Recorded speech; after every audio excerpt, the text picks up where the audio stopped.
Now they're all coming. Welcome, Katie and Michelle and Victor and MK and Ralph and Eduardo and Ashley and Max. Um, Let me tell you what's going on.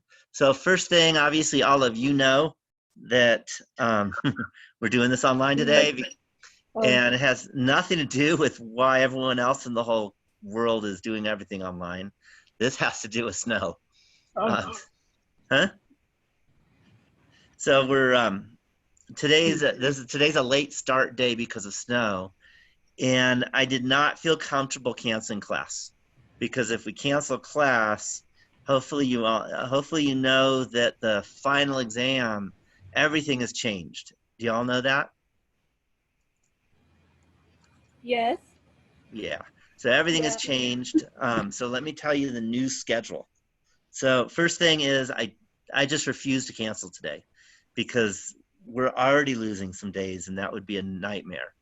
So what's happening is we are closing the college down after Friday. Okay, for any regular classes.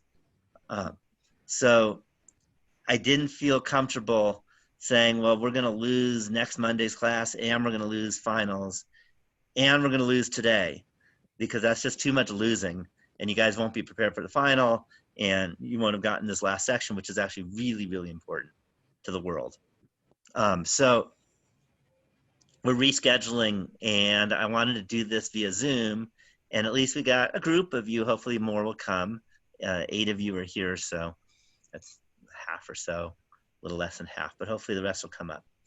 So the plan, there's a bunch of plans today. One is we'll do the webinar, and I'm not sure how long it's going to last. I don't think that it makes sense in this webinar to do a quiz.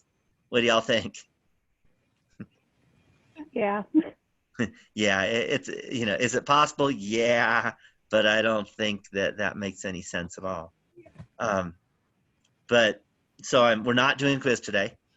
I have a quiz. It's sitting in my office, which we're not allowed to get into. So we're not doing the quiz today. Welcome, Alondra. Just let you know this is being recorded and it's going to be put on YouTube, but no one really cares. But I do have 1 million views on my site, over 1 million. So if you care about privacy, just let you know you don't get it unless, so we'll see you. What's in the chat is private though. That doesn't get put on the record. So the plan today is I'll talk about what we're doing, what the schedule's going to be. We'll do logistic curves.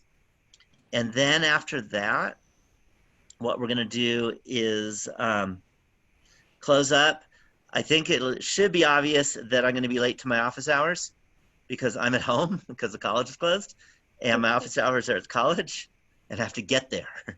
And the interesting thing is if I was like everyone else and I drive to the college, I don't get there today. My road's not plowed. I don't know about any of you guys. We got over 2 feet of snow on the road. Fortunately, I'm skiing in, but it takes about 20, 25 minutes to ski in. So if you want to come to my office, you can, but my office hours are probably going to be at a half an hour late or so, just because I have to get from my house to the college. So hopefully that's okay. So Wednesday was originally scheduled as a review for exam 3, but exam 3 is going to be canceled because we're closing on Friday and Friday is finals. So Wednesday is going to be review for the final exam. And the final exam is on Friday. And I need to ask y'all, and I'll ask again Wednesday, but I want to, double check. Does anyone have a conflict between 10:15 and 10:20? 10:15 and 10:30.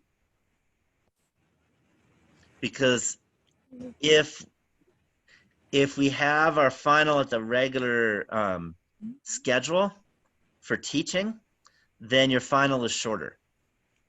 So what I want to do is extend it and give you the regular final time, which is 1 hour and 55 minutes instead of 1 hour and 45 minutes. So pop in the chat box if you have any issues with allowing you to take the final and continue until 10:25 or so instead of 10:15. Okay, my guess is there's no issues, but legally I need to make sure. So if anybody's against it, then we have to end at 10:15. So let me know now. Okay, so the final will be on Friday, and next week the campus is basically closed. Okay, it's closed except for online stuff. So I'll be grading over the weekend, and I'll post your grade sometime, either on the weekend or on Monday or Tuesday. So everything's different. Next quarter, we're going to start online. So don't shoot the messenger. I'm not the one that did this. We are the last college, second to last actually. Mendocino College also is not doing online yet. Everyone else, we had a big statewide meeting yesterday. And Mendocino and Lake Tahoe were the only colleges that haven't closed. Okay, but we're gonna close, okay, to only online. Everyone else is doing only online. The hope is that things will get back to normal within 8 weeks is what they're talking about. So what I'll do is we'll have like we'll have an online midterm that's a little bit of points and then a lot of points for a regular midterm. After we get back, hopefully we'll get back. And then a final will be a bunch of points. So that's next quarter. And hopefully that works for y'all. Again, the good news is I'm very adept at online teaching. The bad news is that this is not the best class, and next quarter also is not the best class to do online, but I have no choice. Hopefully don't shoot the messenger on this one. Any questions? Any questions about the schedule? I do want to show you a few things. That's there. Go back to it just a second.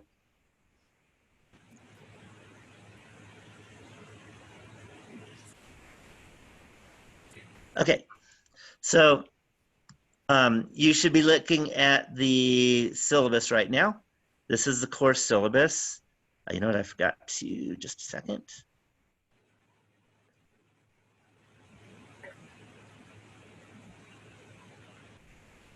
So I've made some changes, okay, very last minute changes. So the first thing is exam 3 is canceled.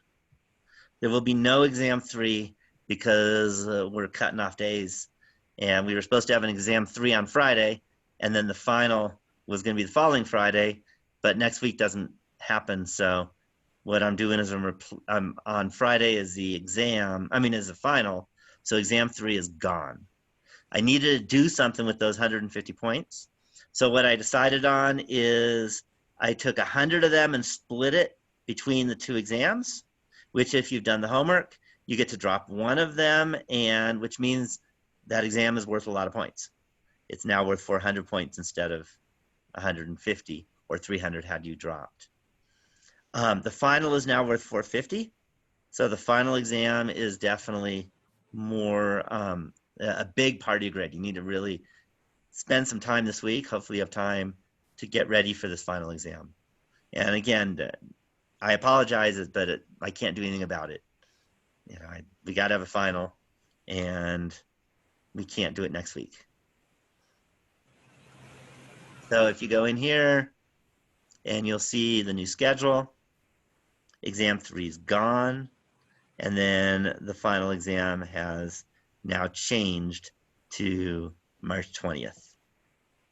The review for the final will be on the 18th, on Wednesday, a review for the final. Any questions at all? There might be, just a minute. When I share my desktop, sometimes things happen.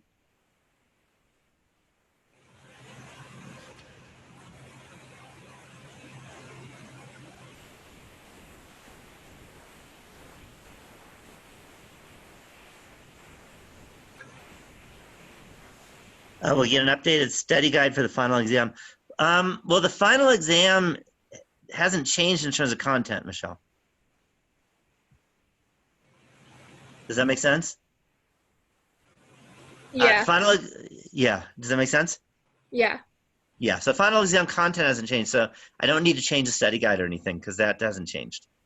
What's Okay. changed is that we don't have a third midterm or a third regular exam. That's the big change. So instead of the third regular exam, that day will be the final exam. But today is our last day of new material, so we're not missing any material, fortunately. Okay. And does it start at 10 a.m.? No, it starts at 8:30. Okay. Starts at 8:30, and that's what I was talking about you guys about in your schedule. We're going to go 8:30 to 10:25 unless somebody can't do those last 10 minutes. And then we go from 8:30 to 10:15. What I'm hoping is to be able to give you the full hour and 55 minutes like a regular final would be. Because then I can, especially since the final is even worth more, then you can actually really express yourself in terms of how much you know and not have to be rushed on it. Hopefully that makes sense. But if somebody has a class conflict, that's different. Yeah. So the final will be course time, the regular class time. There's no like different final exam schedule like there was going to be next week. Any other questions about anything?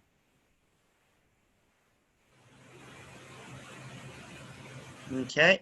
So just to let you know, again, because you guys are probably all going to be taking next quarter's class, make sure you check your announcements and look at Canvas for next quarter. Okay. I mean, I don't have it up yet, but I will probably probably within 2 weeks. I should have your class all ready. I'm gonna have to build the whole thing up because I've never taught it online before. I've taught online, not that class online. So that means I got to kind of start from scratch and type it out and work it up. So, but make sure you pay attention to the Canvas, and when it opens, look at it. There'll be a webinar just like this. We'll have regular class time webinars 3 times a week. So that'll be the same. I mean, not the same thing, but at least the same time. So you'll still have this class 3 times a week, but there'll be webinars until the CDC says that we're allowed to open up again. Okay, any questions on that? Okay, let's get to our real material. And are there any questions? And this is important. Any questions about the homework due today?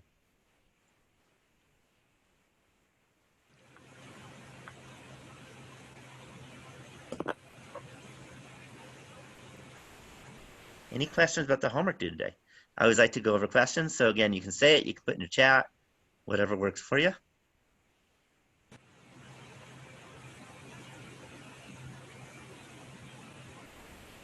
Double check something. Okay, just want to make sure I am recording. Any questions? Okay, because again, I want to make sure I answer any questions. I want to make sure that you know that just because we're in the online environment doesn't mean you can't ask questions. So please, the whole time when we're doing this, feel free to ask questions. So, by the way, I haven't changed like the topics of what we're doing and when we're doing it at all. I wrote the syllabus in December, but something weird, really bizarre happened. So today we do an application. And any guess on seeing that I said it was really bizarre on what the application is?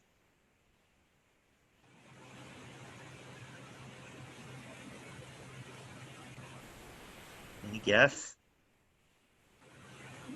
Okay, and I planned this in December. I mean, way before we knew anything. Okay, the application is how to predict the spread of contagious diseases. Now, is that weird or is that weird? Okay, and I've known about this for many months, way before we even thought about it. So I'm going to share my desktop on some data. And like I said, it's just bizarre. And the good news is, well, I mean, I don't know if you don't know, I don't know where you've been, but that's all everyone's talking about right now is the spread of contagious disease, a specific one, the coronavirus. And what we want to do is we want to use calculus, integration in particular, it turns out, to try to understand how this all works and why they're doing what they're doing. Why is it that we're going online next quarter? And believe it or not, it all has to do with calculus, okay? And some other things too, but I like to claim calculus. So here's a bunch of data. So we could see, currently infected, cases with that different outcomes, mild condition, serious condition, etc.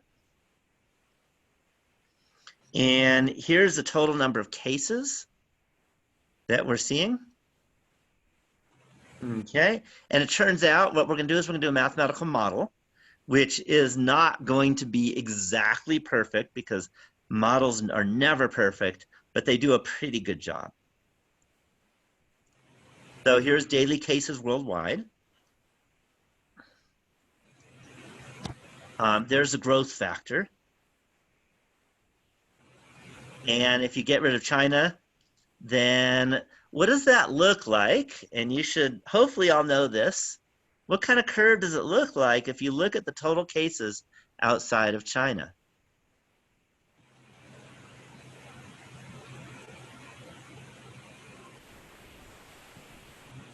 Where'd it go?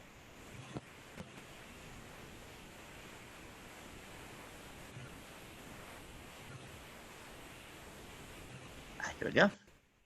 Yeah, it looks like an exponential curve. Now, is this exponential curve going to happen forever? What do you think? Yeah, it can't. Okay? And what's the reason why it can't?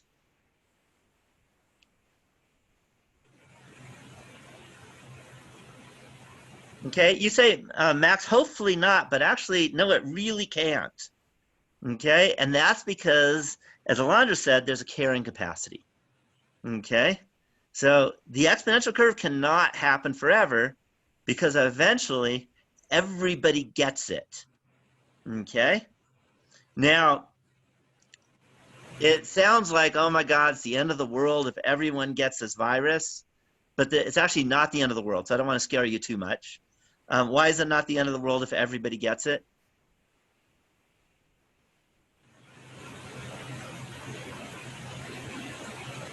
Thoughts? Yeah, it's not even doesn't kill anyone. It only kills a very small percentage of the people who get it, like maybe 2%. I think it's a lot less than 2%. I think it's more like 0.5% actually die of it because most of the people who get it never know they have it. You guys could have it right now and you would never know because you're all healthy. So my guess is it's not even 0.5% of the people die. So that's the good news is that, it doesn't kill everyone, but it's actually expected that most people are eventually going to get it.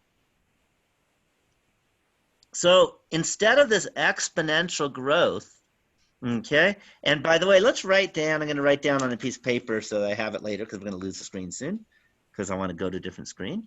Right now, on March 15th, that's yesterday, 88,717.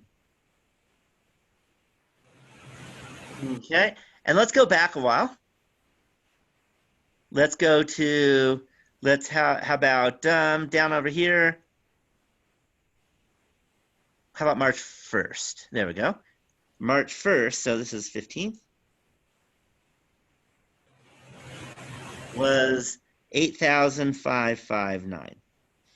Okay, so by the way, it's increased tenfold just from the beginning of this month, more than tenfold.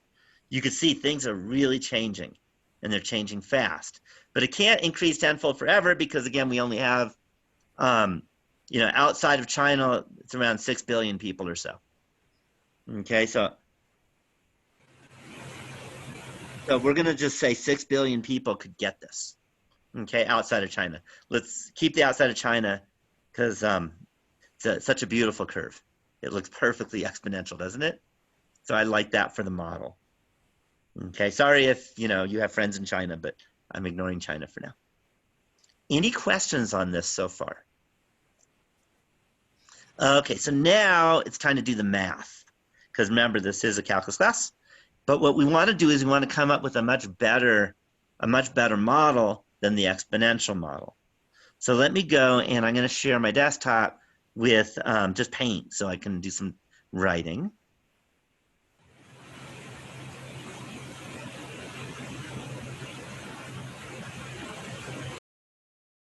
So actually, I just muted you because there was some background noise. But if anyone wants to talk, just hit the mute button, you can talk. So just let you know that's always available. Okay, so anyhow, just a minute. Takes a while to get the chat showing on my screen. On my home computer, it's a lot harder, it turns out. Still not showing.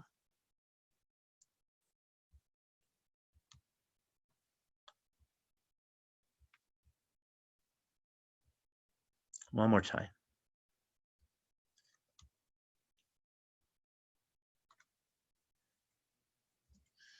Okay, so what we want to do is we want to model how the coronavirus is growing.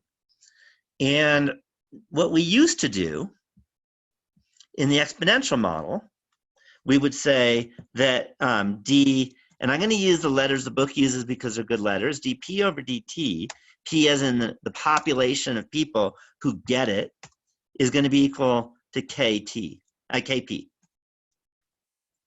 So do you remember seeing this? We had a whole section on that. And we know how to solve that. Okay, it's not that hard to solve that. So unfortunately, or fortunately actually, you can't have this happen. There's a constraint. And the constraint is that you can't have more people get the disease than there are people. So we need to change the differential equation. And the way you think about it is that if almost everybody has it, then there's not a lot of people left to have it, and the growth rate is going to go down. Any questions on that idea? Any questions? Okay, so because of that, what we're going to do is we're going to adjust this differential equation. And instead of dp dt equals kp, what I'm going to do is I'm going to multiply it by the following. We're going to multiply it by another r, and then times k minus, sorry, not r. R is what the book. So I'm doing different letters in the book, but that's okay. You can handle that. So what I'm going to do is going to multiply it by, let's call it an L, a capital L minus P, divide by L.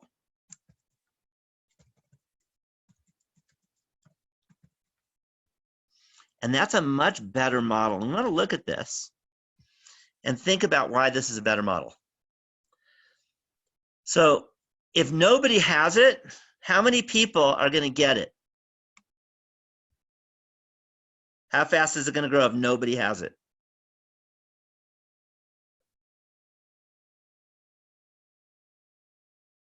It's not going to grow. Yeah, it's not going to grow, right? If it's a disease that doesn't exist, then, you know, it might happen in your dreams, but it's never going to happen. Does that make sense? Yeah. Okay, and that makes sense because if P is 0, then the right-hand side is 0, dP over dt equals 0. Is that clear? Okay, similarly, if everybody has it, how many new people are going to get it?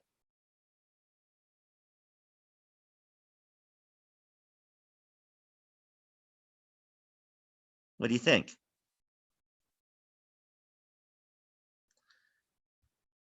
And again, you're always welcome to type in the chat box too. So if everyone has it right now or has had it, how many new people will get it? No one can get it, right? Exactly. So notice if P is equal to L, L meaning the population on Earth outside of China, then dP over dt should be 0. And if you plug in P equals L, there's that L minus L, and we end up with a 0 on the right-hand side. So we Any can only questions? hope everyone gets it as soon as possible. No, actually, that's wrong. I want to talk about that. We do not hope everyone gets it as soon as possible. And the reason why we're closing the college is to prevent that. So let's talk about that. Let's draw a picture. Let's draw a picture of not P, but dp/dt. So if you draw a picture of dp/dt over time, then notice that P starts low, and then it's going to get high, and then it's going to go back low again, because it's going to go from close to 0 back to 0 again. Because if you take Kp times L minus P over L, it may not be super obvious just by looking at it until you actually do it, and then it should be obvious. And that is that this is a parabola.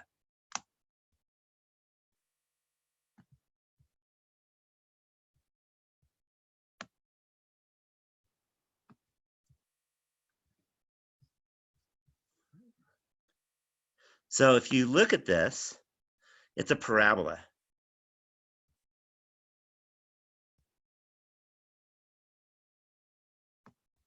Any questions on that? Because if you look at the right-hand side, it's got a p squared in it, right? If you multiply through. Remember, L and K are constants. It's a parabola, and when you get to P, that's when you hit 0. So this right here, the second intercept, the second x-intercept, the p-intercept, is that, oh, sorry, not P, it's,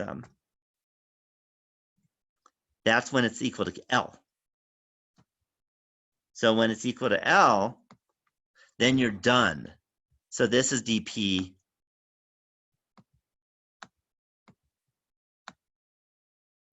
over dt.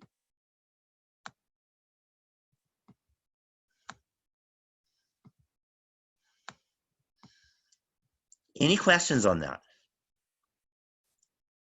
All right, what changes and we have control over is K. So no matter what you do, you're going to start low, you're going to go up, and you're going to end at L. Okay? But what changes is K, and notice that if K gets large, then dp/dt is going to have a higher values in between when you have almost nobody have it and when you have everybody having it. Any questions on that looking at the K? So by going online to the whole world now, not just our college, K gets affected, okay? And K decreases. Why is that good?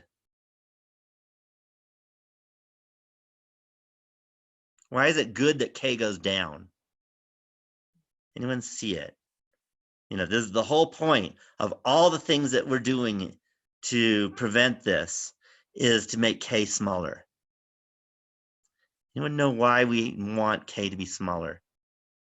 Okay, it's not a math question, but it is a math question because if K is smaller, you get some interesting differences.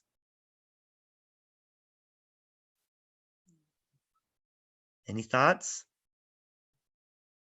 So if K is smaller, that means the maximum dp/dt is smaller. Is that clear? Because dp/dt is maximized when P is half of L. And that's your basic, the vertex is always in between the 0 and the 2 intersects. So it's maximized when half the population has it. But if K is smaller, then dp/dt is smaller at the maximum, which means that it takes more time for everyone to get the disease. And when it's the most rampant, fewer people have it. Why? Anyone know why that's good? This is the whole reason why the governments are doing what they're doing, why we're going to an online class next quarter. And that's why it's amazing that we're talking about this today, because it's as relevant as it gets. Anyone know why? Not hearing you all jump in. Okay, the reason is if you have a low dp/dt, given the fact that this virus only lasts a week or two, then that means that in those 2 weeks, fewer people are going to have it. It'll take longer for everyone to get it. Fewer people will have it when we reach the relative or global maximum. Again, it's all calculus, but it's also health science. So fewer people have it, and the problem is that if it looks like this, and let me draw another line, and let's suppose that that is the capacity of the hospitals. Does that make sense? Because the hospitals can only handle so many people. Then what happens when we get above that line?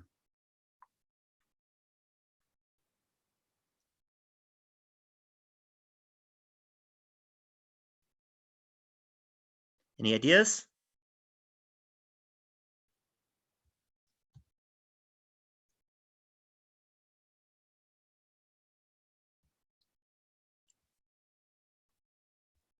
Not sure if you're doing, my chat's not working. So let me stop sharing. I'm going to reshare. There we go.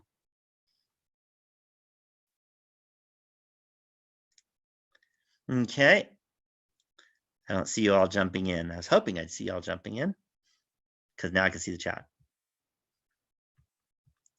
Well, let me go to share so you can see it again. Right, there's too many people for the hospital. Okay, so again, it's all calculus, but it's also common sense. And the idea is that in this situation, the way I've drawn it, we end up with a disaster because all of a sudden you have all these people that are horribly ill and the hospitals can't handle it. So what we're doing at this college is we are changing this K. And the way you change the K is you slow the spread of the disease. Okay, and that's the change of the K. When you do that, you get a new graph. And the new graph, which I'll do in green, still going to be a parabola, but it's going to look more like that. So again, remember that the x-axis is how many people have it. And the idea is that you still get everyone getting it. But what ends up happening is it takes more time for everyone to get it. And we never get past the carrying capacity of the hospitals.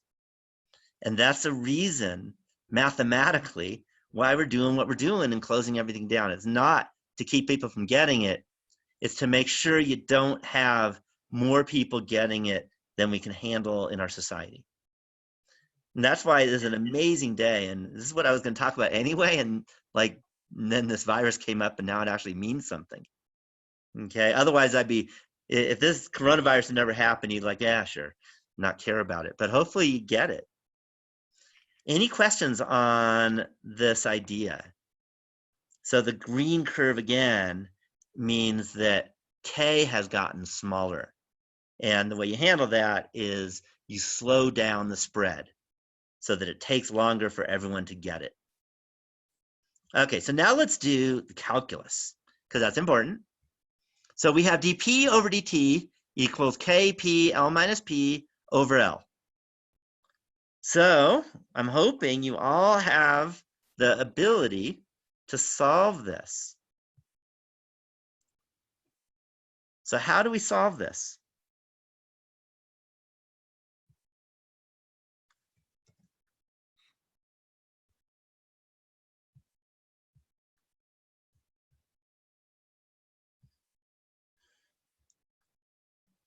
Any thoughts?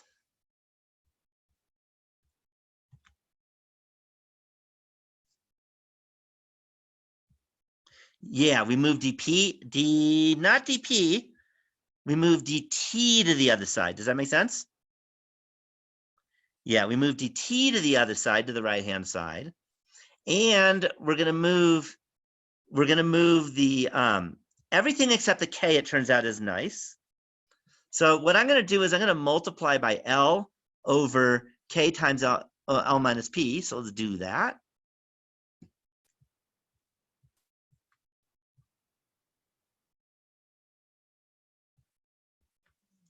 So I'm going to multiply, do it in red, by L times, K times L. One more time. I'm going to multiply by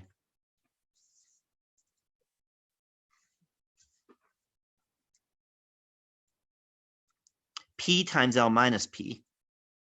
But I want to put that in the denominator. So I'm actually going to do L over P times L minus P. And I'm also going to multiply by dt on both sides. Any questions on that idea? And when I do that, what I get is LDP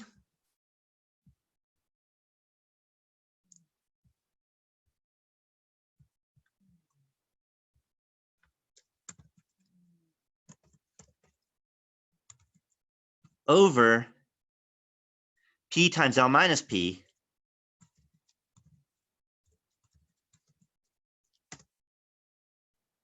is equal to K dt. Any questions? Any questions on that?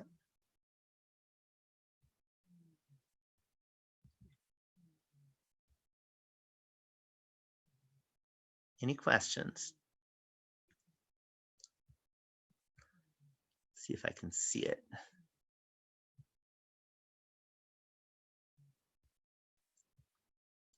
Okay. So then hopefully you know what's the next step.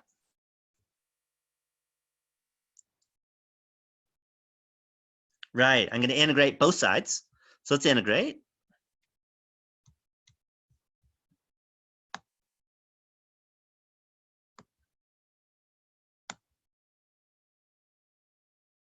Both sides. And you better all know how to integrate the right-hand side without even like pausing a moment. You better know how to do the right-hand side.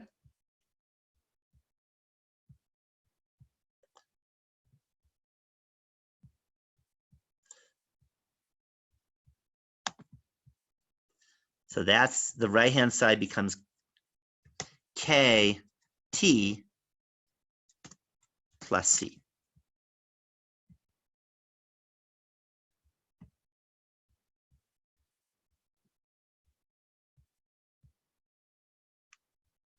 Okay, so the question is, how do we do the left-hand side?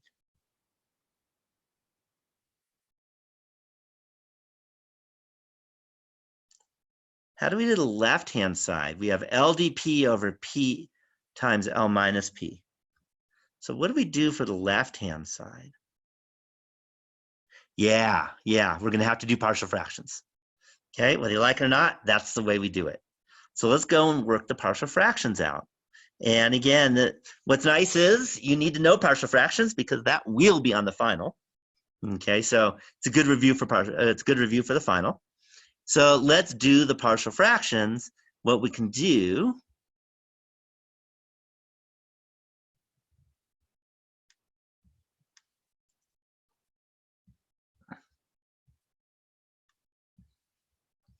is we can write this as A over P plus B over L minus P.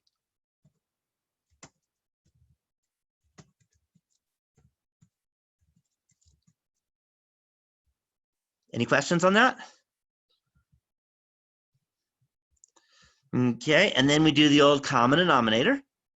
Hopefully you're used to that now. So we can say A times L minus P plus BP is equal to the numerator. The numerator is L, right? LDP, but the DP you don't write in. Any questions so far? So we go ahead and we say, let's let P equals 0.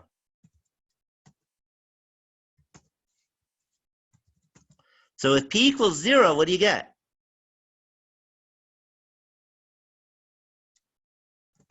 Hint is it's very easy.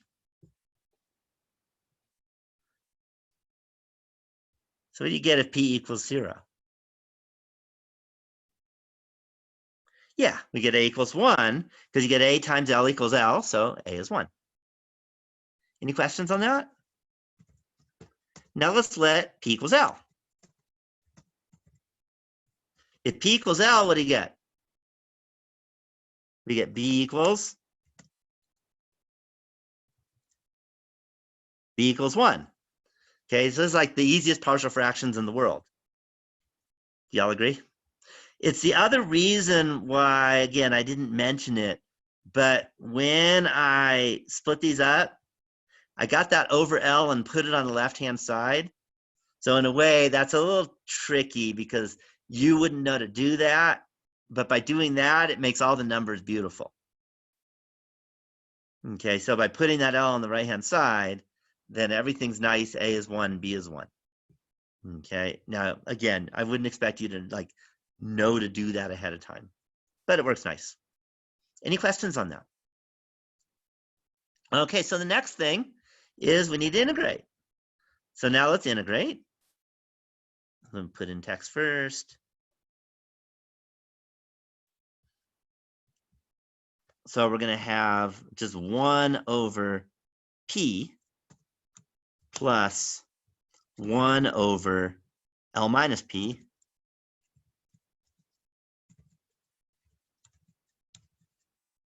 dP. And let me get that integral in.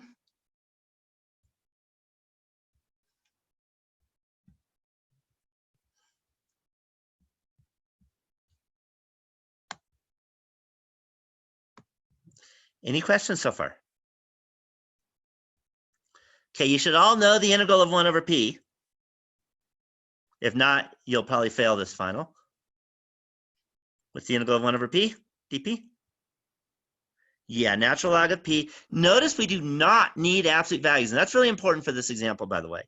Any guess on why, any thoughts on why we don't need absolute values in this case?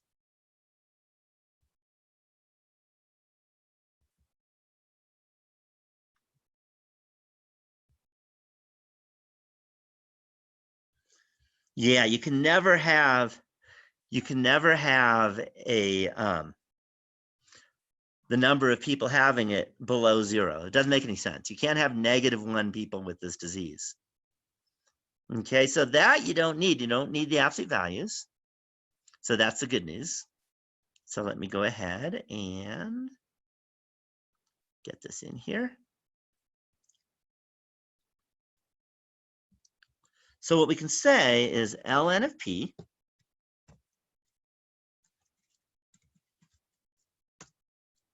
Now, what about the integral of ln of 1 over L minus P? Be very careful about that one. That's where people make mistakes. What do we have to do to be able to integrate that? Yeah, if you don't do U sub, you will get this wrong. So U is equal to L minus P, and du is equal to negative dP. Okay, so again, if you don't do the U substitution, you probably won't see the negative sign. So dP is negative du, and then we get the integral, we get negative the integral of 1 over u, and that's negative ln of u, or negative ln of L minus P. So that's minus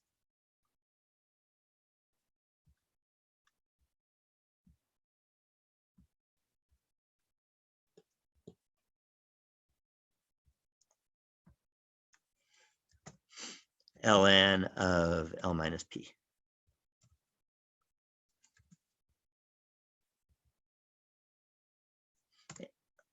Oops, not equal, that's a minus. There we go. And that's equal to KT plus T. KT plus C. Any questions on that? Okay, so now we need to solve. So what I'm going to do is the following. This is a little tricky, but worth it.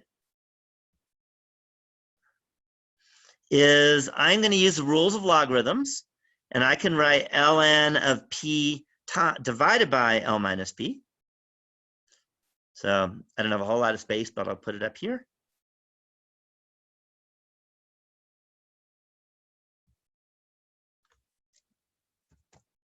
Ln of P divided by L minus P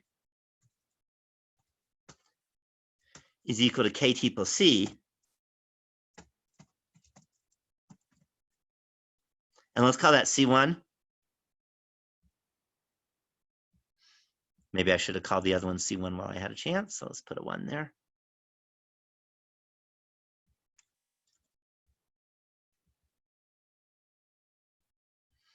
Because now what can I do to get rid of the ln?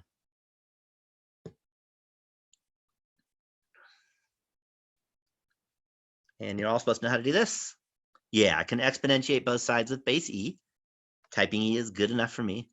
Okay, so what we can do is we can exponentiate both sides with base e. So let's do that.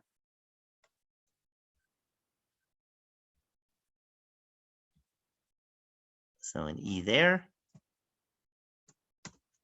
And oops, not an I, an e.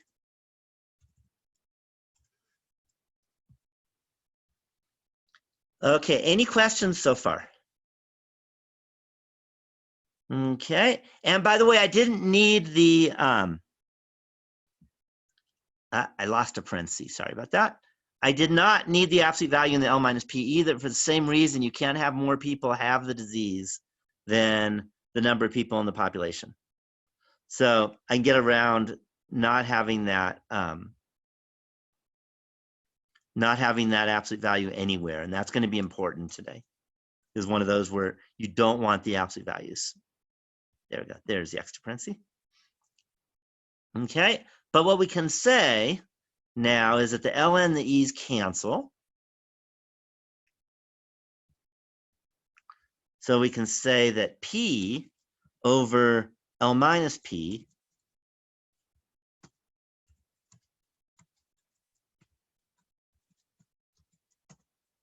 is equal to, I'm going to write C e to the KT.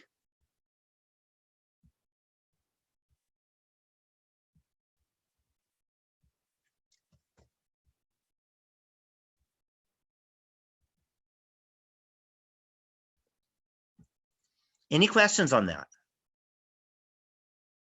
Okay, remember our goal is to find P in terms of T. So I'm going to give you, this is a trick, but it's very, very helpful. And that is, I'm going to give this a name. So CE to the KT, I'm just going to call M. Just a letter. Then I don't have to rewrite CE to the KT a bunch of times. And by looking at P over L minus P equals M, it's a lot less scary. And then it becomes very beginning algebra, which hopefully you all know how to do. So now we need to solve for P. We have P over L minus P equals M. So just multiply by L minus P. And when we do that, we get P is equal to M times L minus P, which is equal to ML minus MP.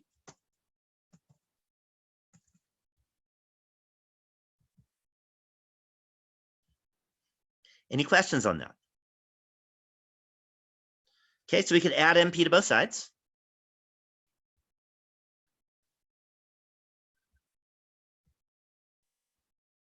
And we get P plus MP is equal to ML.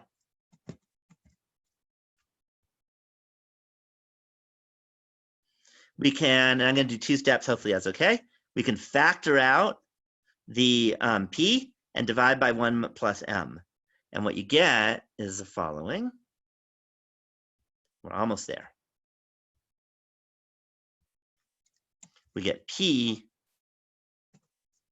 is equal to ML over 1 plus M.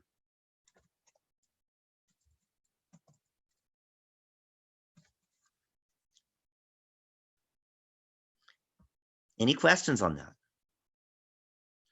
Okay, now let's remember that M was C to the KT. And I'm going to use caret because it's easier when you're typing. We get P equals C to the KT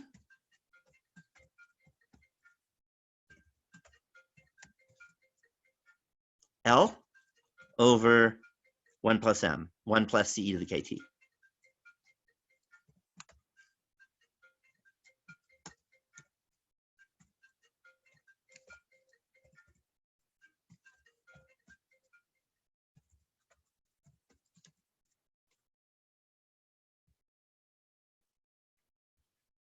Any questions so far? Okay, I need one more parenthesis, but you can just imagine the parenthesis. Finally, what we can do is we can divide by CE to the KT. And what we get, finally, takes a long time to get there, is that P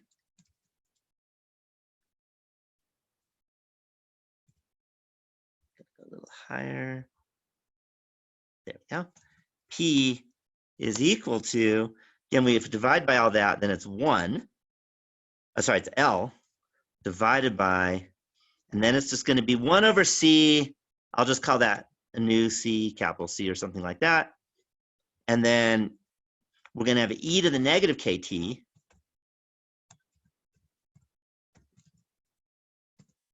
and then plus 1.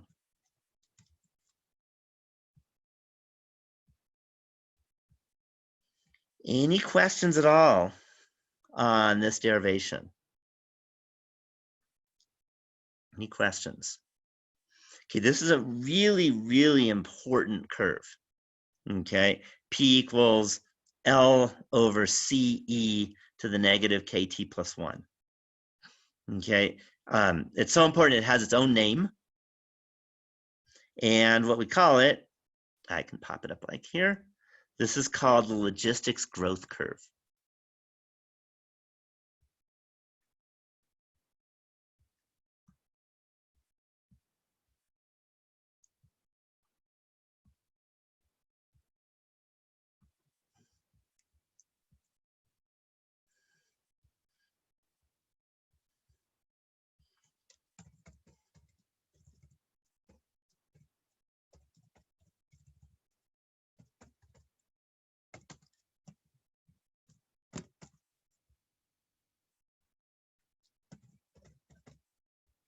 So that's called the logistics growth curve.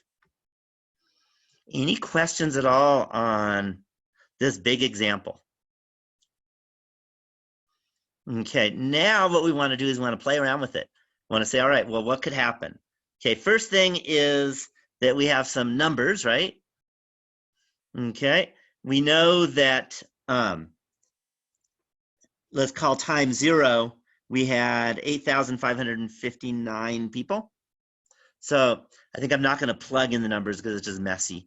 But if you plug in 8,000, if you plug in 0 for T, then you just get C plus 1 in the bottom. You get L over C plus 1 is equal to 8,559. And then if you plug in 14, that's today, that was our last date that we have, which was yesterday, we got 88717. And you can get 2 equations, 2 unknowns, and you can get values for C and L. Okay, you need one more value so you can get K also. Any questions at all on this idea? Okay, I think it's worth it exploring. In fact, there's a name for it, which we'll see in a bit. So I'm going to write this a little differently so that we can get into Desmos nicely. And let's just call this, instead of P equal, and call it Y equal. And that's going to be L over CE to the negative KX, and then plus 1.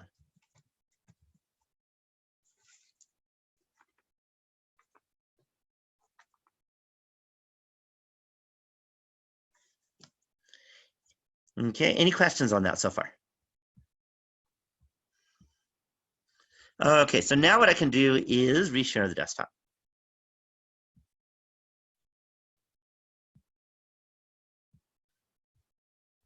And let's see if we can find out what the model looks like.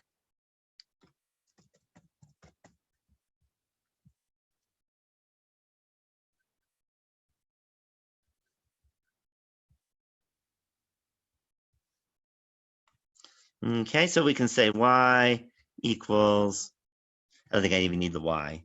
It's just going to be L over C times E to the negative K times X, and then plus 1. And I'm going to make them sliders. And you get to see what the graph looks like. Okay, so you can change it. Again, there's L is bigger, so let's go by billions. So that would be L is 6 billion. We can change the C.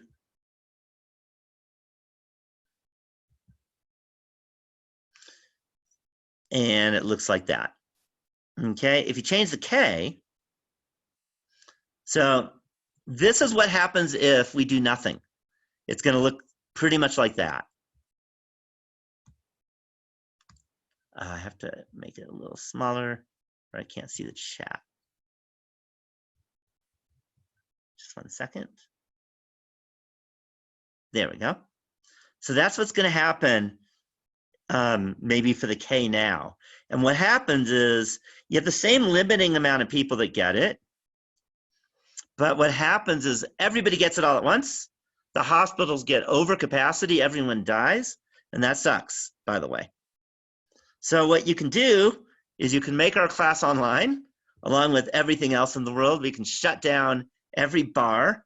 We could shut down the NCAA basketball tournament. Pretty much, Heavenly Ski Resort shut down. And what that does is it makes K look more like that. And then what happens is you'll notice you still end up with everyone getting it. But now it just takes longer for everyone to get it.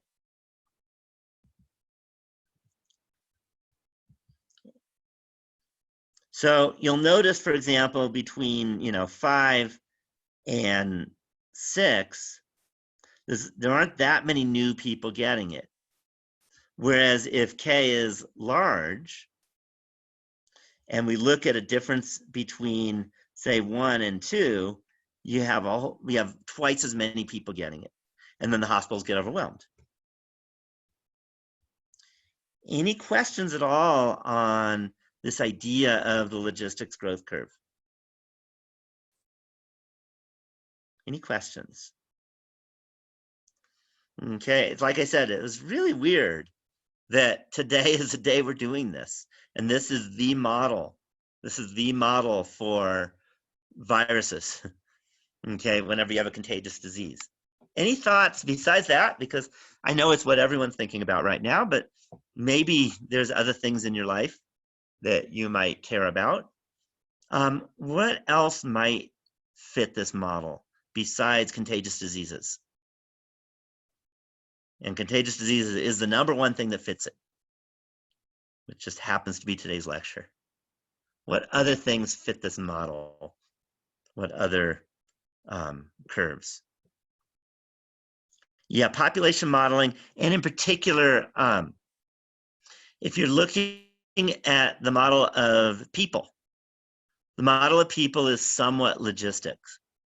Okay, turns out that it's actually steeper to get to the carrying capacity, and it changes. It looks a little different, but it's a pretty good model actually, and it's worked well. Okay, there tends to be issues with people. What are the issues when it looks like when you look at population growth?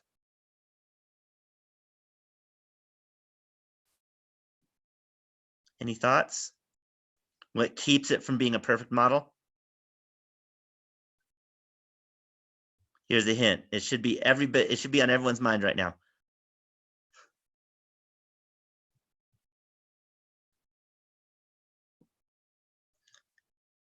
The born and die is not a problem actually, Victor. But Alondra got it, is not just sickness, but in particular viruses. I don't want to scare everyone. The coronavirus is not one of those. But if you look at our population, how it's changed, there was a dip in the early 1900s. Anyone know why that dip happened?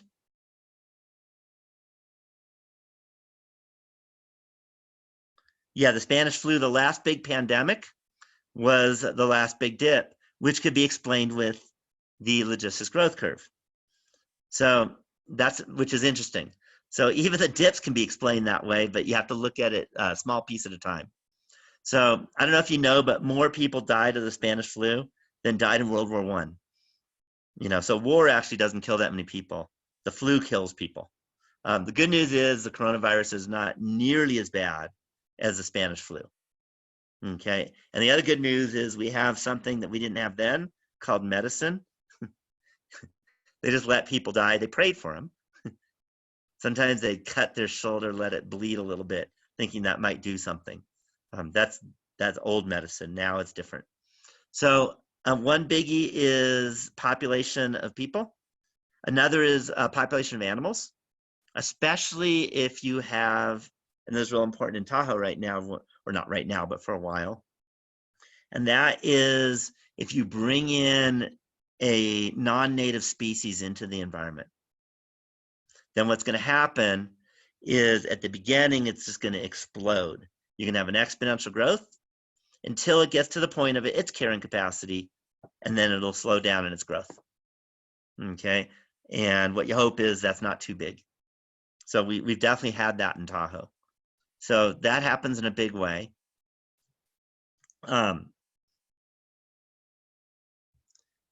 Yeah, plant populations. So animal or plant. So a good idea is the Eurasian milfoil. Have you heard of that, Eli? Yeah, so the Eurasian milfoil is the evil plant in Tahoe, and it's an invasive species, and it got introduced, and then we had a logistics curve growth. Okay, it just exploded, and now it's kind of slowed down because it's kind of reached its capacity, and we're doing something about it. That helps too. That drops the carrying capacity down a bit. So again, the Eurasian milfoil is an example of that, and that's an animal. I mean, that's a plant instead of an animal. Anything that grows. Another one that happens is in economics. And what happens? So in economics, what is the big thing that can happen?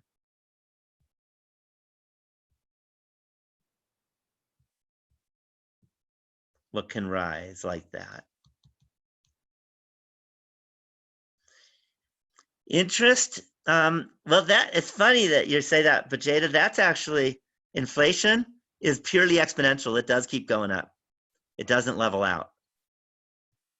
It's a weird thing, but it doesn't. What happens is you need to reinvent your dollar. So eventually we'll get rid of our penny. So inflation actually keeps going. What does level off are businesses. So what you can have, for example, is the internet is a great example. So you could have something like Google, for example, Or Microsoft is even a better example because Microsoft's been around long enough that we're there.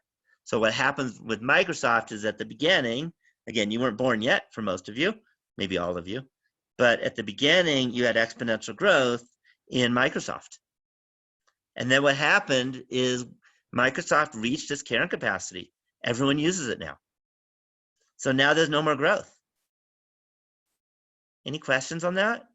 If you look at the number of people using Microsoft, it's just about everyone knows how to use Microsoft. Does that make sense? So you end up with this logistics growth curve. Another name for the logistics growth curve is the S curve. And I'm hoping that's obvious. Why do you think it's called the S curve?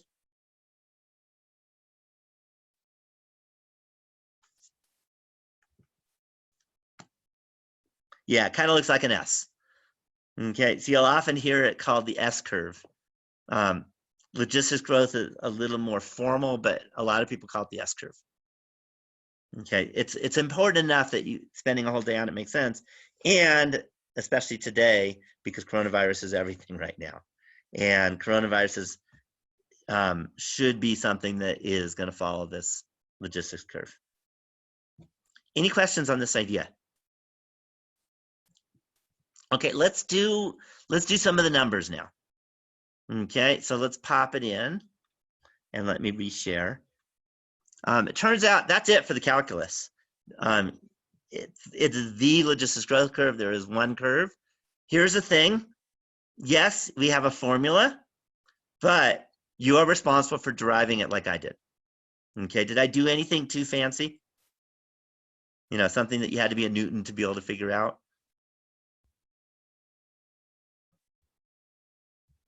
Yeah, nothing was fancy. So you have to know how to you have to know how to create the logistics growth curve using calculus and partial fractions. So even an easy partial fraction.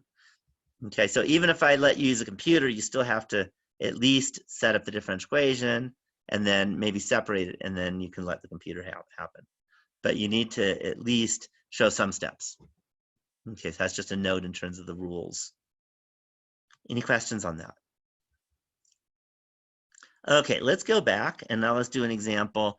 I'm not going to do the coronavirus example because the coronavirus is just the numbers are messy, but you get the idea now. Hopefully you can plug in any number you want. Again, we don't know K because K is going to change depending on what the government does. So China, for example, because they're an authoritarian state, made K really small because they can. They basically shut everyone down, quarantined everyone in their whole country, and it worked. But there are issues that, you know, politically with that. America's not going to quarantine everyone in the country. That's not going to happen. So they'll have a lower K than America has, for example. So again, the K changes everything in terms of the numbers, but not in terms of the shape of the curve or in terms of the calculus to get there. So now let's go back. And now what I want to do is I want to get rid of, just a second, I gotta fix things, move things around a bit. That's not what I want.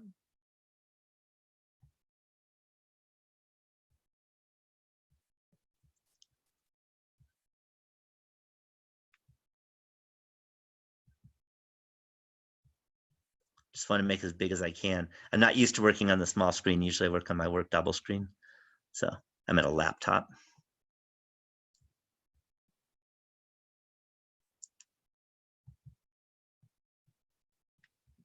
There we go. Okay, so let me get rid of this stuff. Everything but the bottom.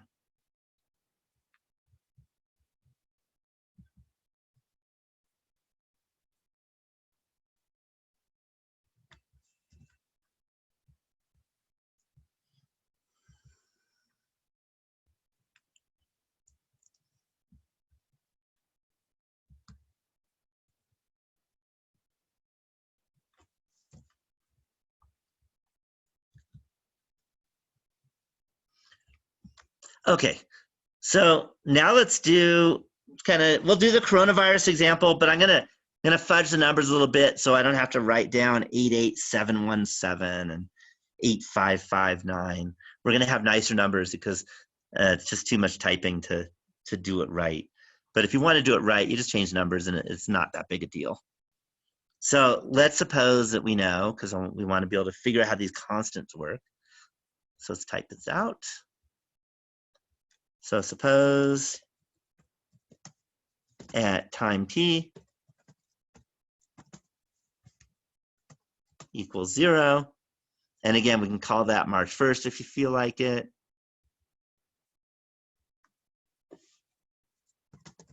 There were, and I'm just going to do some rounding, 8,000 affected.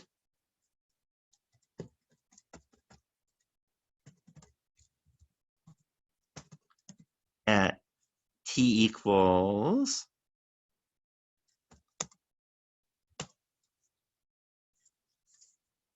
let's say 10, let's say 9, so I only have one digit type. There were 80 people affected. 80 affected.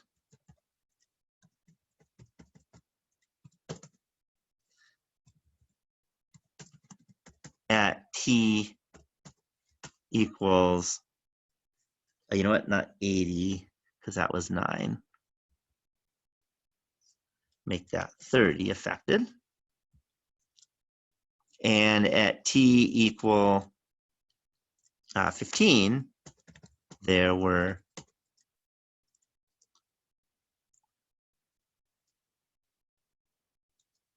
200 affected. Let's see what the model says now. Any questions so far? Okay, so now what we need to do is we need to plug in everything we know. So let's do that. So at t equals 0, there were 8 affected, so we can say 8 is equal to L over, t is 0, so it's just c plus 1.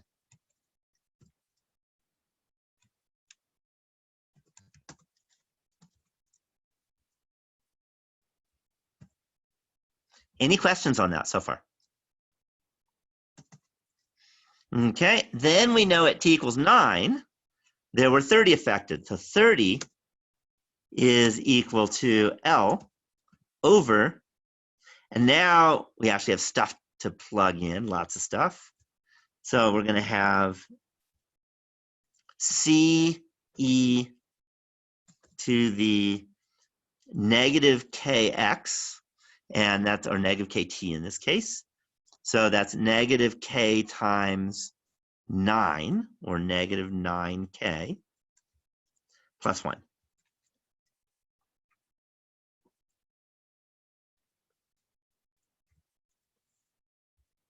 Any questions so far?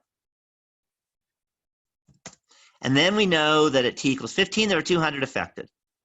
Okay, and these are in thousands, that's 200,000 people affected. Okay, so that would be that 200 is equal to L over CE to the negative 15K plus 1. Any questions on that? Okay, is it possible to solve these?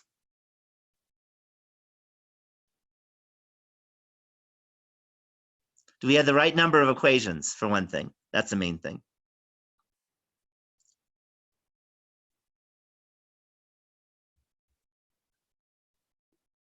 Yeah. Okay, we got 3 equations, 3 unknowns, so we can solve it. Notice this first one tells you L equals 8C plus 1. Let's write that out.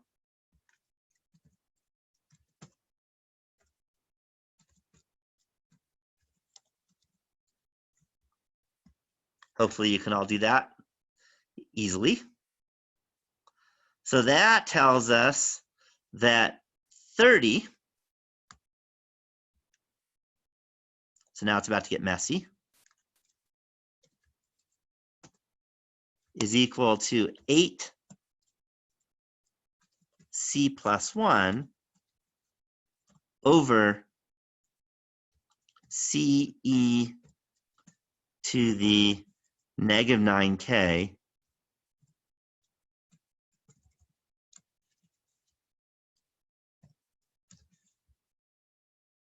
make that bigger,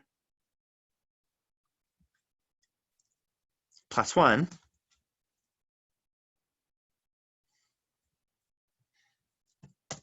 and we also have 200 is equal to L over, L is 8c plus 1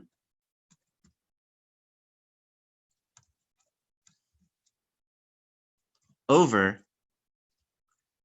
CE to the negative 15k plus 1.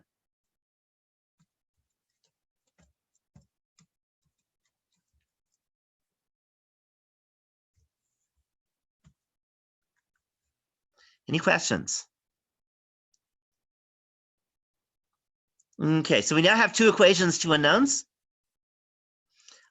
Pretty messy. But do you know how to solve something like this?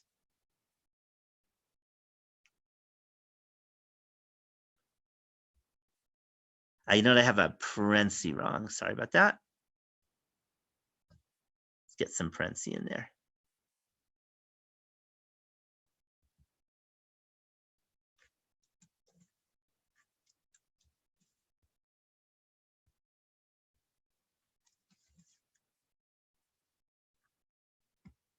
There we go.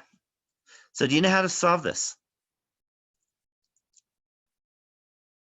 Okay, this is something you would probably want to solve using a computer. Okay, it's a system of two equations. It's not linear, not pretty, and it can be solved. I cannot do this in my head. Maybe you can because you're all brilliant, but I can't do it in my head. But I know how to use a computer to do that. You just find something that solves two equations, two unknowns. You can also graph. So maybe I'll do it that way just for fun to show you how to do it with Desmos. So let me write it on paper so I can get to it. So 30 equals 8c plus 1 over CE to the negative 9k plus 1 and 200 equals 8c plus 1 over CE to the negative 15k plus 1. So let me do a new share. Go back to Desmos. And I don't need any of these anymore.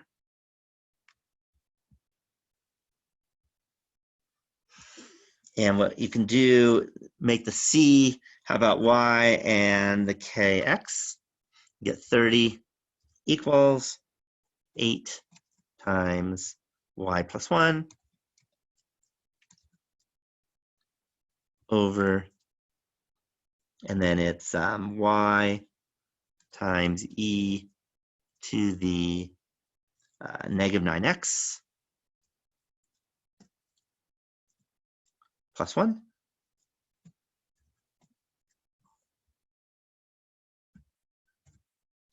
And now I think the easiest is to copy and paste. And then change what I need to do. 230 becomes 200. We still have the numerator the same, but we get a negative 15 instead of negative 9.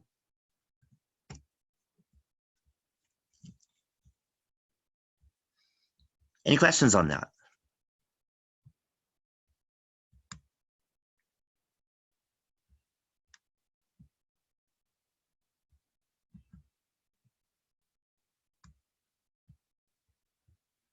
Okay, and we can see these intersect somewhere around here. fact, they're really close over here.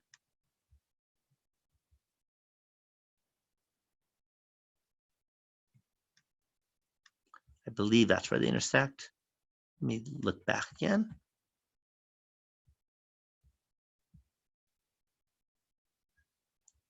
Ah.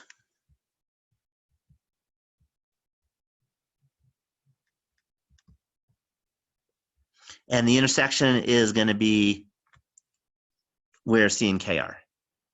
Because whenever you have two curves, they intersect, that gives you your C and K. Any questions on this? Any questions? Let me zoom in a little more. Looks like around here. So it looks like about -1. And there's your answer. Any questions on the idea of how to do these logistics curves? Any questions? Okay, that's pretty much, believe it or not, I know it's a weird way to end, but that's the class. You've now done everything you were going to be doing in all of Math 106 in terms of new material. I figured I'd spend a little bit of time since we got some time. We could leave a little early because, again, it's a little weird. There's no quiz today, so it means we got some extra time. This was normally quiz time. Is talk about the syllabus and talk about what to expect. So the funny thing is I wrote your final, but now I'm going to have to rewrite it because everything has changed. What I'm going to do is you're responsible for everything from the very beginning. So you need to understand how to approximate areas, the definite integral, the fundamental theorem of calculus. If you don't know the fundamental theorem of calculus, it's really bad for you because we use that every day now. You should know how to integrate, all the basic integration stuff, et cetera, et cetera, et cetera. Okay? But then notice after exam 2, you haven't been tested yet. So that's integration by parts, trig integrals, trig sub, partial fractions, approximate integration, improper integrals, basics of differential equations, and then all the differential equations stuff. So what you can expect is that it's going to be weighted a little bit more on this new stuff. Okay, because the new stuff you haven't been tested on, which means I've got to make sure that you know the stuff. So it doesn't mean the others won't happen. Some of it's going to happen within the new stuff. So for example, if you can't do substitution, then you're not going to be able to do any of this new stuff or much of this new stuff, like integration by parts and trig integrals and trig substitution. Forget it. So similarly, if you can't do the fundamental theorem of calculus, you can't do anything. And if you can't do exponentials, then you're going to have trouble later on and logarithms when you have to do a logarithm for partial fractions, for example, like we just did. So what the final is going to have is not direct stuff from some of these, but indirect is that it'll be a step in the later stuff. Does that make sense, everyone? Okay, you won't have like an example of every type of different volume and an area. I'll probably just give you a few instead of all of them. So that's kind of the plan for the final for you to study, because the final's coming up soon. Unlike the original plan, there's not a lot of time between now and the final. Originally, you were going to have, after today, you were going to have over a week of doing studying, including studying for the last third and then everything. Now you only have 4 days. So that's just a big, warning. Wednesday, what we'll do is we'll practice.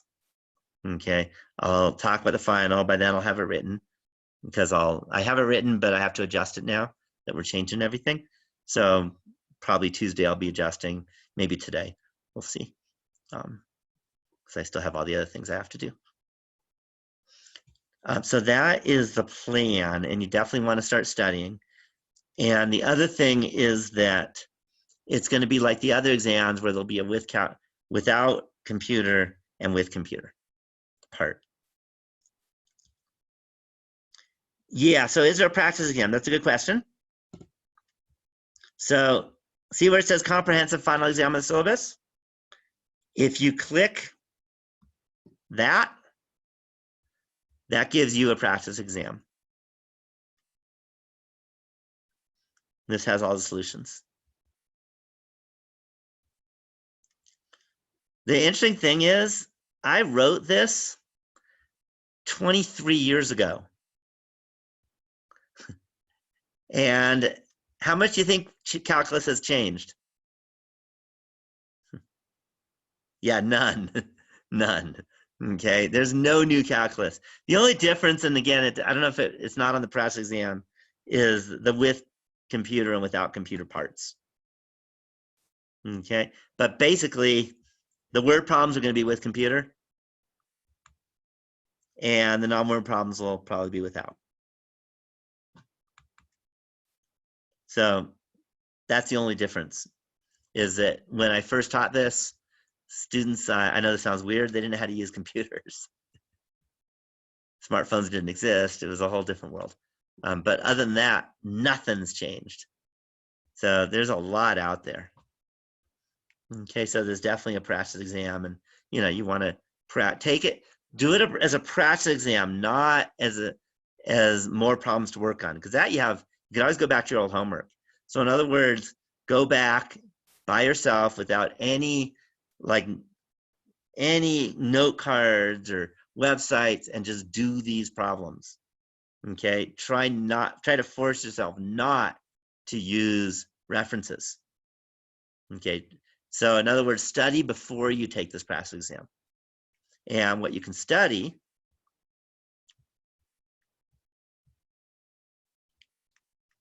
is you have the ability to go to any of these homeworks and rework them. Okay, they're all open for redoing. Any questions on that?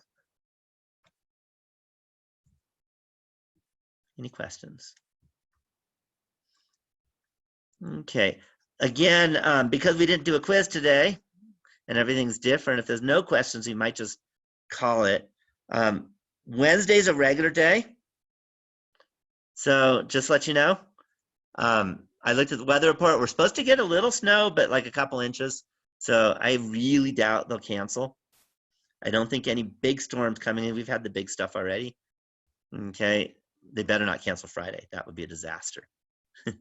But they're not. I don't think there'll be any more snow days. So weird to have no snow days and then this late one. So just note, I'll be in my office today, but I'm at home right now, and I need to get to work. So I'm going to pop on my skis. There's no way of driving to work because my road has not been plowed. I don't know about you guys. Are you going to be able to can you get to college? Y'all? Are your roads plowed? Because mine is not. They have not done any. Is the YouTube channel link on the Canvas page? It isn't. So yet, because remember, we only have this one video. And just let you know that it takes about an hour or two to process. So first the Zoom has to process it, and then YouTube has to process it. So it'll be a couple hours. Yeah, so will it be similar? Will the practice final be similar to the regular final? It will, except there'll be more weight on the newer stuff. Yeah, so MK can get to the college. Katie, you may not be able to get there. I know my car couldn't get there, and I have a 4-wheel drive, but it's just not high enough. It's feet of snow. And Max, you never get plowed. That's not good. Okay, but I could get there because I'll be at the college, and in fact I'll be teaching at 1 o'clock as usual because college is gonna be open. So other than 1, you're welcome to come by and ask questions, and I'll be around. I'm also going to have office hours Tuesday, so I'm going to be in my office a lot. I teach from 1 to 3:30, but on Tuesday, otherwise, I think my official office hours are at 3:30, but I'll be there before 1 also, if you want to come by anytime on Tuesday. Wednesday will be a normal day, hopefully, and I'll be in my office from 10:20 till 1 o'clock, and then again after 3. And then Thursday is also a normal day. I'm giving a final actually from 1 to 3:30. Otherwise, I'm in my office. So I'm happy to help y'all out. I also check the internet a lot. So please, come by. Promise me you'll practice. Okay, it doesn't go well if you don't do a lot of practice. Hours and hours of practice. Not just my class, but all your classes. This is the week that basically you should dedicate to being a student. If you need to tell your boss you need lower hours, they probably won't mind because nobody's working anyway. Everything's closing. Ski resorts are all closed now. So you might be able to get off work for a week if you can. And then next week, you can do lots of work. And the week after, and the week after that. But if you can really focus on being a student this week, that's best. So any questions before we call it a day? We'll leave about 10 minutes early. Any questions at all? Maybe I'll stop the share. So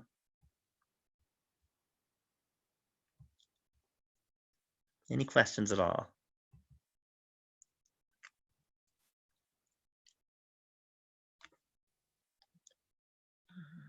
Let's see if there's any. I think I've answered everything there. Any questions? So what I do, and I do this for my online class to have them seeing if anyone's in there. I don't think anyone's taking my online class here, but I'll hang out until there's no more questions or until you're all gone. And the way, if you're done, then you just leave meeting. There's a leave meeting button. And otherwise, if you have questions, I'm definitely happy to answer questions.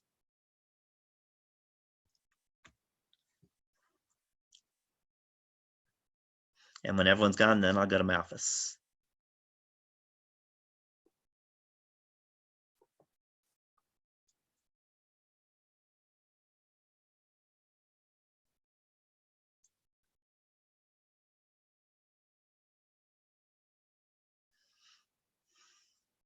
Any questions, Ralph, or Katie, or Victor, or Max?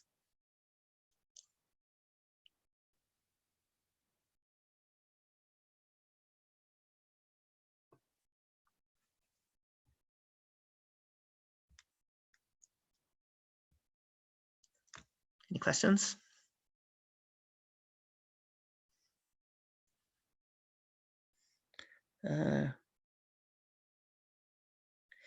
Yeah, we're gonna do the easier stuff next quarter, unless a miracle happens and they open the college. But yeah, I'm gonna switch around because I think that's a better way of doing it. Okay, have a good day, and I'm off to the college.